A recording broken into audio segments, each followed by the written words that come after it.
shadow of the heavenly things. For when Moses was about to erect the tent, he was instructed by God, saying, "See that you make everything according to the pattern that was shown you on the mountain."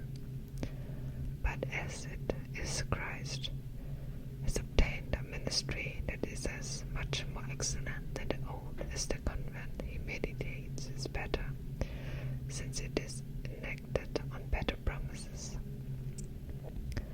For if that first covenant had been faultless,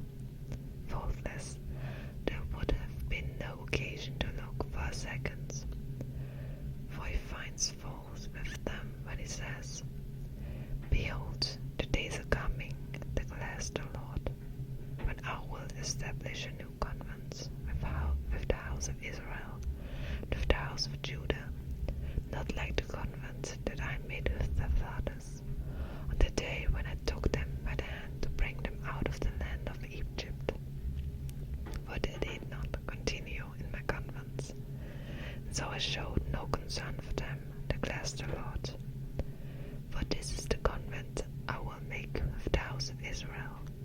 After those days, declares the Lord, I will put my laws into their minds, and write them on their hearts, and I will be their God. And they shall be my people. They shall not teach each one his neighbor and each one his brother, saying, Know the Lord. For they shall all know me, from the least of them to the greatest. For I will be merciful toward their iniquities, and I will remember their sins no more. In speaking of a new convent, he makes the first one obsolete, and what is becoming obsolete and growing old is ready to vanish away. The earthly holy place. Now even the first convent had the regulations for worship, and an earthly place of holiness. For a tent was prepared, the first section in which were the lampstand and the table and the bread of the presence. It is called the holy place. Behind the second curtain was a second section called the mostly holy place, having a golden altar of incense and the ark of the covenants covered on all sides of gold, in which was a golden urn holding the manna, and Aaron's staff that budded at the tablets of the covenants. Above it were the cherubim of glory overshadowing the mercy seat. Of these things we cannot now speak in detail. These preparations having thus been made, the priests go regularly into the first section, performing the ritual duties. But into the second only the high priest goes, and he but once a year, not without taking blood, which he offers for himself and for the unintentional sins of the people. But as the Holy Spirit indicates that the way into the Holy Spirit is not yet opened, as long as the first section is still standing, which is symbolic for the present age.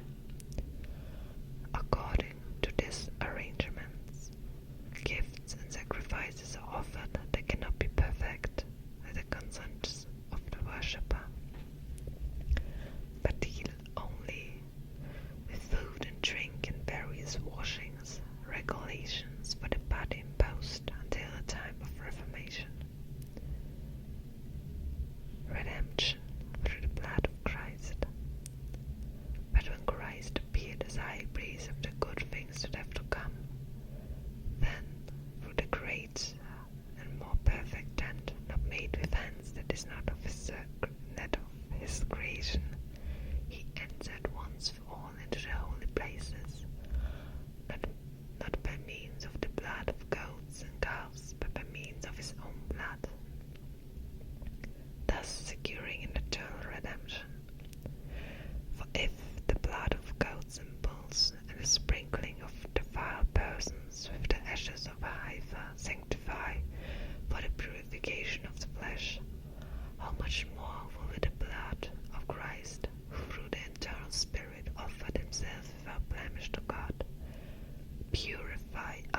promised eternal inheritance, since a death is occurred that redeems them from transgression committed under the first convent.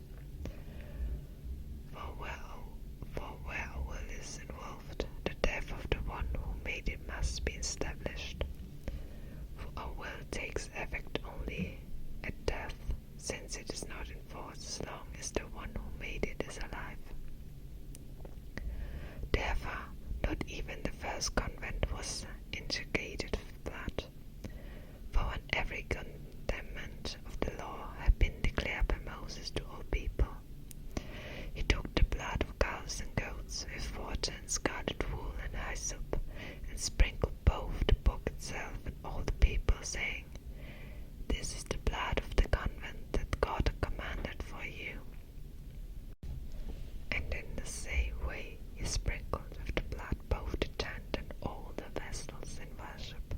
Indeed, under the law almost everything is purified with blood, and without the shedding of blood there is no forgiveness of sins.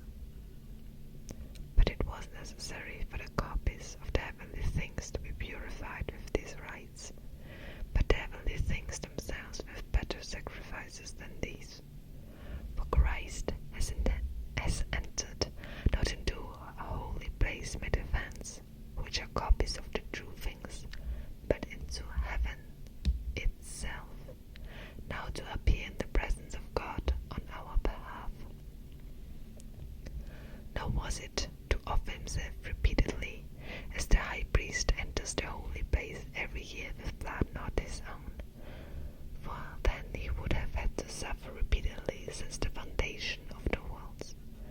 But as it is, he has appeared once for all at the end of the ages to put away sin by the sacrifice of himself.